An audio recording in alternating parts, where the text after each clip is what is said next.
Hello friends, welcome back to media talks. நான் உங்கள் மௌனிகா. இன்றைக்கி எபிசோட் நம்ம எல்லாருமே எதிர்பார்த்தது பக்கத்து போர்ஷனுக்கு போகணும் அப்படின்னு சொல்லிட்டு. ஸோ அந்த சீன் வந்து இன்றைக்கி எபிசோடு நடந்துடுச்சு.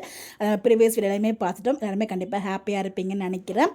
அதை தவிர்த்து இன்றைக்கி எபிசோடில் வந்து பார்த்திங்கன்னா, இது வந்து கங்கா ஒரு பக்கம், யமுனா ஒரு பக்கம். ஃபஸ்ட்டு கங்கா பற்றின விஷயத்த பேசிடலாம். இவங்க வந்து ட்ரிங்க்ஸ் பண்ணிகிட்டு இருக்காங்க. ஸோ அங்கே வந்து காவேரி பற்றி அங்கே வந்து எந்த லெவலுக்கு வந்து லவ் பண்ணுறாங்க அப்படிங்கிறத நம்ம சகலைகள் கூட சேர்ந்து பேசிட்டு ரொம்பவே வந்து ஹாப்பியான அந்த மொமெண்ட்ஸ் வந்து காத்துட்டு இருந்துச்சு. ரொம்ப நல்லா இருந்துச்சு அந்த சீன்ஸுமே. இவங்கெல்லாம் குடிச்சிட்டு இருக்காங்க. எனக்கு ரொம்ப டயர்டாக இருக்குமா, நான் போய் படுக்கிறேன் அப்படிங்கிற மாதிரி சொல்லிட்டு போகிறாங்க.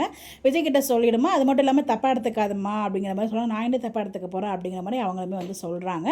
அதுக்கப்புறம் கங்கா போயிட்டு ரூம் இருக்கும்போது ஸோ அவங்க படுக்கிறதுக்காக அந்த தலைவணி உரையெல்லாம் எடுத்து போட்டுட்ருக்குறாங்க. அப்போ வந்து சாதாமா வந்துட்டு, இல்லை கங்கா, விஜய் தம்பி எங்கே படுக்க வைக்கிறதுனே தெரியல, அவர் அந்த ரூமில் ஒரு ஒரே வெக்கையாக இருக்கும், இந்த ரூமில் படுக்க வச்சுக்கலாமா அப்படிங்கிற மாதிரி சொல்கிறாங்க.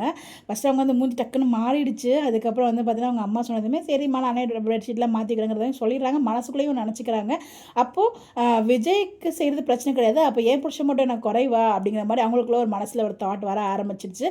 இதை தான் வந்து டீம் எதிர்பார்த்துட்ருக்காங்க. ஸோ என்ன வேணாலும் நீங்கள் பண்ணுங்கள், வீக்காக பிரிக்காமல் அங்கே இருக்க வச்சுட்டு நீங்கள் வந்து என்ன வேணால் பண்ணுங்கள், சண்டை போட்டுங்க, என்ன வேணால் பண்ணிக்கோங்க, ஆனால் வீக்கை பிரியக்கூடாது, சேர்ந்து தான் இருக்கணும். அது எங்கே இருந்தாலும் சரி, ஒன்றா இருந்தாலும் சரி, தனி கொடுத்து போனாலும் சரி, அவங்க சேர்ந்துருக்கணும். அதான் நாங்கள் எதிர்பார்த்துட்ருக்கோம். ஒரு அழகான பிரச்சனையை ஸ்டார்ட் பண்ணிகிட்டு இருக்காங்க. இதோ பிரச்சனை வந்துடுச்சு அப்படிங்கிற மாதிரி தான் வந்து போயிட்டுருக்கு. ஸோ வந்து கண்டிப்பாக இப்படியே போச்சுன்னா கங்கா வந்து நார்மலாகவே அவங்க டக்குனு ஷார்ட் டெம்பர் ஆவாங்க. அதே மாதிரி ஷார்ட் டெம்பர் ஆகிறதுக்கு ஹைலி சான்சஸ் இருக்குது.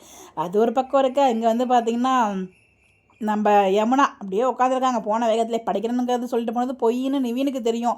நிவீன் அப்போவே கெஸ் பண்ணிட்டார். அந்த ரியாக்ஷனை வச்சே வந்து அவன் என்ன சந்தேகப்படுறா அப்படின்னு சொல்லிட்டு அங்கே போய்ட்டு அவங்க சண்டை போடுறாங்கன்னு இவ்வளோ கேவலமெல்லாம் யாரும் யோசிக்கக்கூடாது. பட் அந்த ஒரு டைலாக் சொல்லுவார் பார்த்தீங்களா நிவீன், அதாவது காவேரி வந்து விஜய்க்கு இன்ஃபார்ம் தான் பண்ணால் அவங்களோட அண்டர்ஸ்டாண்டிங் வந்து அந்த அளவுக்கு இருக்குது. அது வந்து விஜய் புரிஞ்சுக்கிறார். பட் ஒன்றை மாதிரிலாம் கிடையாது அப்படிங்கிற மாதிரி வந்து எவ்வளோ சொல்லி பார்ப்பாரு. அவர் வந்து குடிச்சிட்டு வந்து உன்னோட சண்டை போட்டு என்னோட போதையே வந்து கலைஞ்சிருச்சு அப்படிங்கிற மாதிரி டென்ஷனாக இங்கேருந்து கிளம்பி போயிடுவார். இந்த யமுனா எப்போ தான் திருந்தாங்களோ தெரியல, அவங்க திருந்த மாட்டாங்க. இன்னும் ட்ராக் ரொம்ப அவங்கள வச்சு ட்ராக் பண்ணுவாங்க. ட்ராக் மீன்ஸ் நெகட்டிவாக கொண்டு போவாங்க. சாரி, ட்ராக் கிடையாது, ஃபுல்லாக நெகட்டிவாக வந்து யமுனாவை கொண்டு போகிறதுக்கு ஹைலி சான்சஸ் இருக்குது. அதாவது விஜய் காவேரி சேர்ந்து இருந்தாலும் அந்த குழந்தை நிவினோடது அப்படிங்கிற மாதிரி இவங்க சந்தேகப்படுறதுக்கு சான்சஸ் இருக்குது. நம்மளோட ஃபாலோவர்ஸுமே கமெண்ட் பண்ணி தான் அப்படி நம்ம வீடியோ நம்ம டிஸ்கஸ் பண்ணுவோம். ஆனால் யமுனாவோட கேரக்டர் அந்த மாதிரி கொண்டு போகிற மாதிரி நான் ஃபீல் பண்ணுறேன். எத்தனை பேர் இந்த மாதிரி ஃபீல் பண்ணுறீங்க? உங்களுடைய கருத்துக்களை மறக்காமல் கமெண்ட்டில் ஷேர் பண்ணுங்கள். இன்னைக்கு எபிசோட் பார்த்தீங்களா, எப்படி இருந்துச்சு உங்களுடைய கருத்துக்களை கமெண்ட்டில் சொல்லுங்கள்.